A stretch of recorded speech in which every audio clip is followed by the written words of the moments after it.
धनवान है और पार्वती मैया गुणवान है। इसलिए पूरी दुनिया में जितने भी व्रत हैं, पूरी भारत की भूमि पर जितने व्रत होते हैं, कोई व्रत लक्ष्मी जी का नहीं है। भारत की भूमि पर कोई व्रत सरस्वती मैया का नहीं है।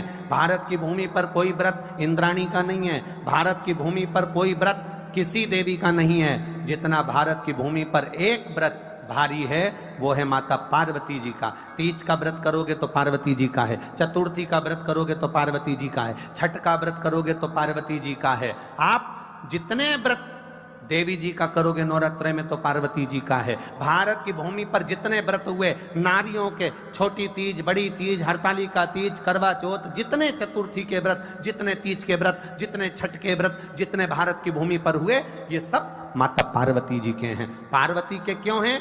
क्योंकि धनवान और गुणवान में अंतर है।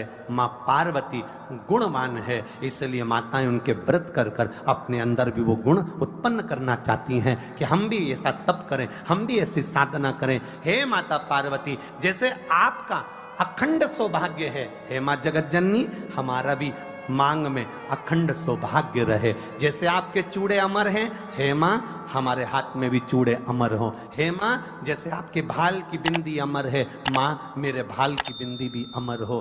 हे माँ जैसे आपके नैनों का सुरमा, बालों का गजरा अमर है, हे माता पार्वती हमारे भी नैनों का सुरमा और बालों का गजरा अमर कर देना। बस इतनी सी कृपा नारी माता पार्वती से मांगा करती है, माँ पार्वती से चाहती है।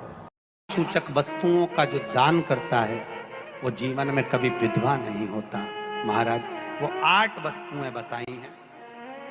पहला कुमकुम, दूसरा पुष्प, चाहे लाल हो, चाहे सफेद हो, चाहे पीला हो, पुष्प कोई भी हो। तीसरे नंबर पर है चंदन। चौथे नंबर पर है तांबुल, बीड़ा। 5वें नंबर पर है काजल।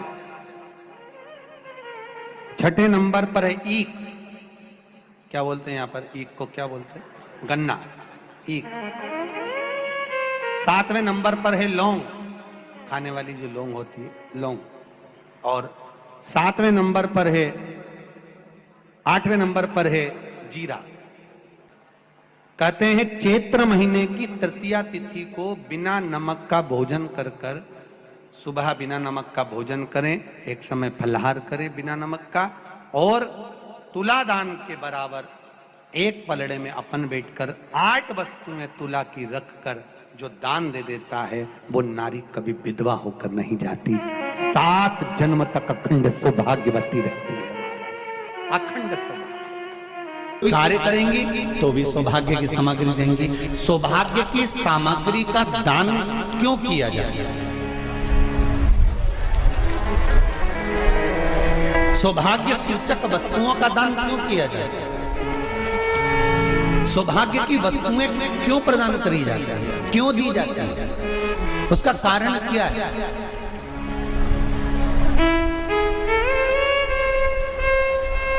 क्यों देते हैं? महाराज भारत की भूमि की सौभाग्यवती माताओं का एक मन की अभिलाषा रहती है। भारत की भूमि की माताओं की एक अभिलाषा रहती है कि जब उसके प्राण छूटे तो अखंड सौभाग्य धारण करके पति के कंधे पर और पुत्र के कंधे पर शमशान पर।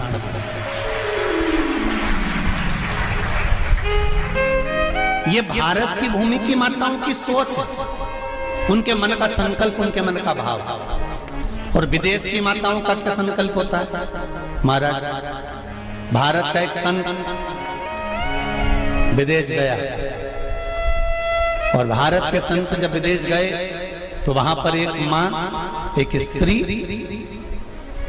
पति की कब्र के पास में बैठकर पंखा कर रही थी। भारत के संत को बड़ा दुख हुआ, देखो हमारे यहाँ की माताएं तो पति के साथ सती हो जाती हैं, हमारे भारत की भूमि की माताएं तो पति के साथ सती हो जाती हैं, पर ये तो विदेश की माताएं तो भारत की माता से भी बढ़कर है कि पति मर गया, कब्र के अंदर है, तो भी पंखा कर रही हैं। ये तो इनसे भी बड़ी है, भारत की माता से भी बड़ी ये विदेश की माता।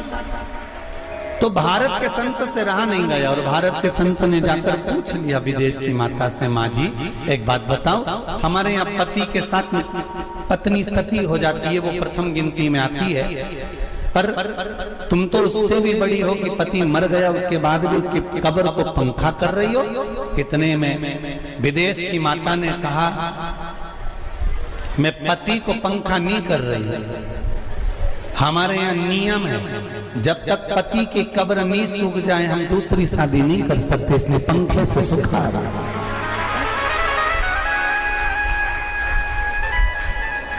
इसलिए पंखे से सुखा रही है।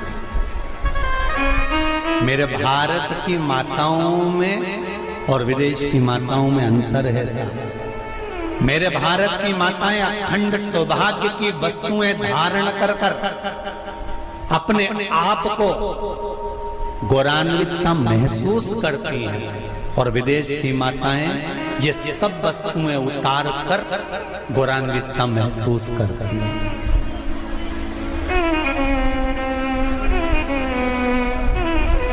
क्यों देते हैं चूड़ी का दान, क्यों देते हैं बिंदी का दान, क्यों देते हैं अखंड सौभाग्य का दान? किस महाराज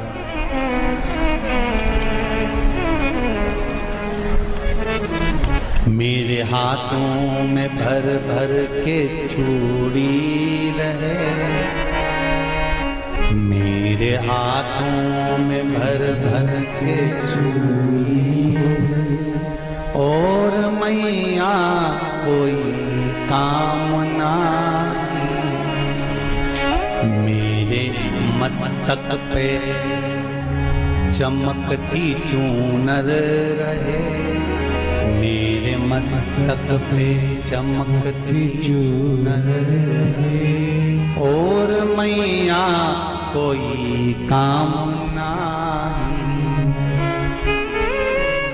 मेरी मांग